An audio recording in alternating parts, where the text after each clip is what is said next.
अस्सलाम वालेकुम। आज 7 मार्च 2026 है और दिन है हफ्ते का। ईरान, इसराइल और अमेरिका की जंग के हवाले से कुछ अपडेट्स आपके साथ शेयर करेंगे।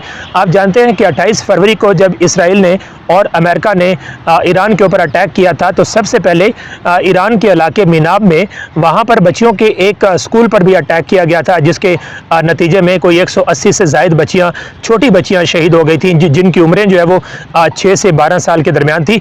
तो वो अटैक के अंदर शहीद हो गई थी।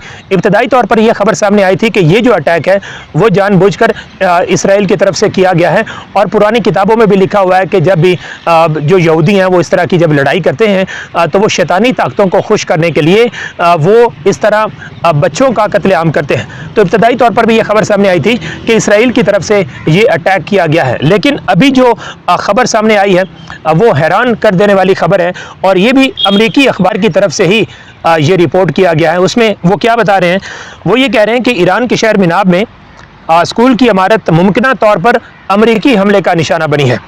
जनूबी ईरान के शहर मिनाब में 28 फरवरी को एक स्कूल पर होने वाला हमला ईरान और अमेरिकी और इसराइली हमलों में शहरी हलाकतों का अब तक के सबसे मोहलक वार करार दिया जा रहा है, जिसमें कोई 100 इन्होंने लिखा हुआ है कि 75 जो तालिबात थी वो शहीद हुई। इस हमले की जिम्मेदारी अब तक किसी फरीक ने कबूल नहीं की है। ताहम अमेरिकी अखबार न्यूयॉर्क टाइम्स की रिपोर्ट के मुताबिक सैटेलाइट तस्वीर, सोशल मीडिया पोस्ट और तस्दीक शुदा वीडियो से ज़ाहिर होता है कि स्कूल की इमारत को बाकायदा निशाना बनाया गया।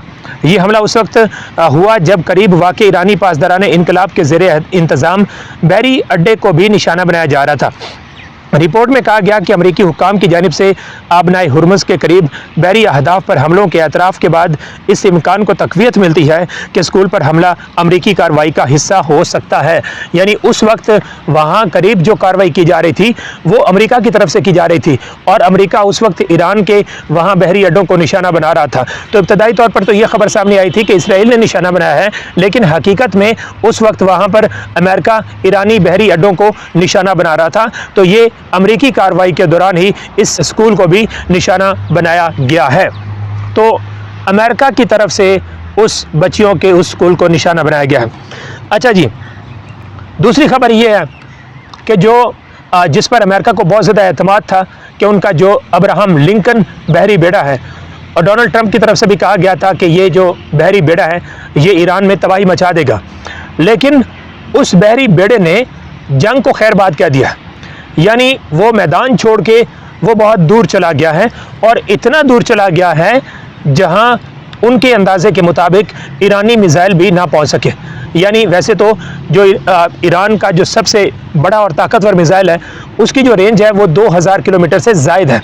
तो 2000 किलोमीटर के फासले से भी जो अमेरिकी बहरी बेड़ा है वो दूर चला गया है। और इस पर जो ईरानी पार्लियामेंट के स्पीकर हैं उन्होंने तंज करते हुए कहा, उन्होंने ये कहा कि अमेरिका के त्यारा बरदार बहरी जहाज़ अब्राहम लिंकन ने मैदान जंग को खैरबाद कह दिया है। USS अब्राहम लिंकन ईरानी मिसाइलों और ड्रोन्स के पहले ही हमले में पीछे हट गया। उन्होंने मजीद कहा कि जिस बहरी बेड़े को अमेरिकी इत्तेहादियों का दिफा करना था वो अपना दिफा नहीं कर सका।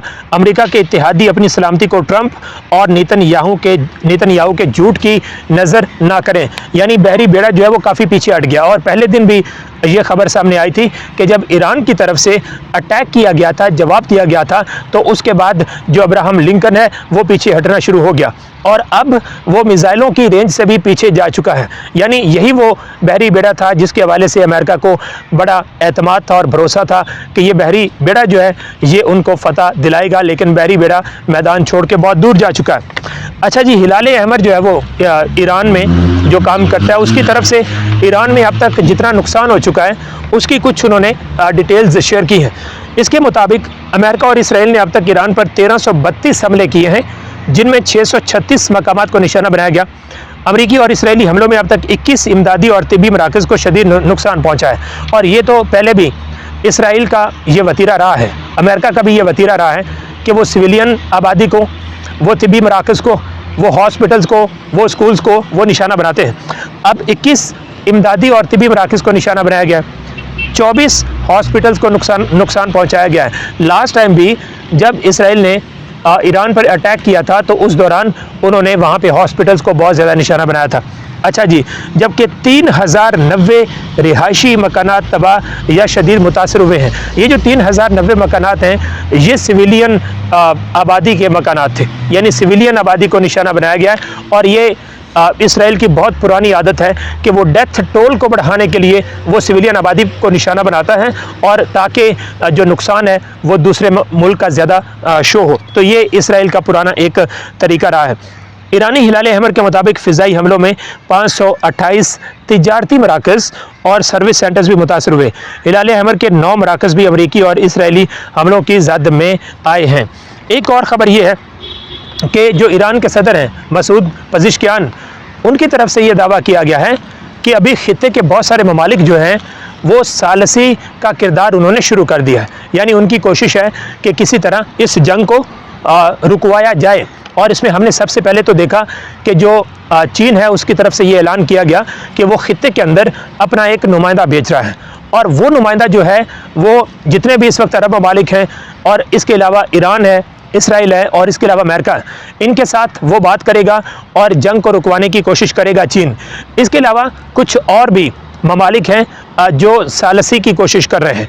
तो मसूद पज़ेश्कियान जो ईरान के सदर हैं, उनकी तरफ से ये कहा गया है कि आप जो बात करें तो उन लोगों के साथ जाके बात करें जिन्होंने इस जंग को शुरू किया।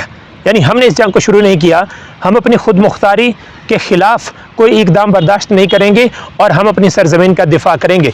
लेकिन अगर किसी ने सालसी करनी है या किसी ने बात करनी है तो वो उन लोगों के साथ जाके बात करें जिन्होंने इस जंग को शुरू किया है। यानी हमारे साथ आपको बात करने की ज़रूरत नहीं है। अच्छा जी, एक इदारा है वाशिंगटन का, जिस तरह पाकिस्तान में भी एक इदारा है जो सेंटर फॉर स्ट्रेटेजिक स्टडीज़ का, जिस तरह पाकिस्तान का इदारा है, इसी तरह एक अमेरिका का भी centre for strategic international studies यानी CSIS, उसने एक रिपोर्ट जारी की है। और उसमें ये बताया गया कि ईरान के साथ जंग में पहले 100 घंटों में अमेरिका को तकरीबन 3.7 अरब डॉलर का नुकसान हो चुका है। रिपोर्ट के मुताबिक अमेरिका को जंगी अखराजात पूरे करने के लिए महकमा दिफा को मौजूदा बजट से ज़्यादा फंड्स दरकार होंगे। और ये भी रिपोर्ट सामने आए हैं कि जो पेंटागन है उसने ज़्यादा अखराजात के लिए भी रिक्वेस्ट की है। और एक ख़बर तो ये बता रही थी कि उन्होंने 50 अरब डॉलर फंड्स के लिए रिक्वेस्ट की है इस जंग के दौरान, जंग को जारी रखने के लिए। अच्छा जी, रिपोर्ट का ये कहना है कि अमेरिका के कम लागत गोला बारूद की तरफ जाने से गोला बारूद की कीमत कम हो सकती है, ताहम ईरान से जंग के अखराजात बहुत ज़्यादा होंगे जो मौजूदा बजट में शामिल नहीं हैं। लग ऐसा रहा है कि बहुत जल्द अमेरिका इस जंग से पीछे हटेगा, क्योंकि जो रवा माली साल का अमेरिका का बजट है उस बजट में जंग के ये अखराजात शामिल नहीं हैं। यानी ये जो इजाफी अखराजात हैं ये कहीं ना कहीं से कटौती करके उनको महकमा दिफा को या महकमा जो उनका जंग है उसको देने पड़ेंगे। और बहुत सारे ममालिक के अंदर, यहाँ पाकिस्तान की सिचुएशन भी हमारे सामने है कि यहाँ बहुत सारे इदारे यहाँ कमेटीज़ में आके वो अपना रोना रोते रहते हैं कि हमें फ़लाँ चीज़ के लिए फ़ंड चाहिए, फ़लाँ चीज़ के लिए फ़ंड चाहिए, लेकिन उनको सारा साल फ़ंड नहीं मिलते। इसी तरह अमेरिका के अंदर 50 अरब डॉलर की रकम, ये कोई छोटी रकम नहीं है। अब 50 अरब डॉलर की वो रकम मांग रहे हैं कि हमने इस जंग को जारी रखना है, तो लिहाजा हमारे अखराजात बढ़े हैं और 50 अरब डॉलर आप हमें फ़ंड्स दे दें। लेकिन अभी तक उनको कोई मुस्बत जवाब नहीं दिया गया है जो महकमा जंग है अमेरिका का उसको, यानी उनको ये पैसा नहीं मिलने वाला है। तो मजबूरी में आके अमेरिका को फौरी तौर पे ये जंग रोकनी पड़ेगी, नहीं तो अमेरिका का इससे भी ज़्यादा नुकसान होता जाएगा। उम्मीद है आपको ये वीडियो पसंद आई। अगली वीडियो में मिलते हैं, तब तक इजाज़त दीजिए। अल्लाह हाफ़िज़।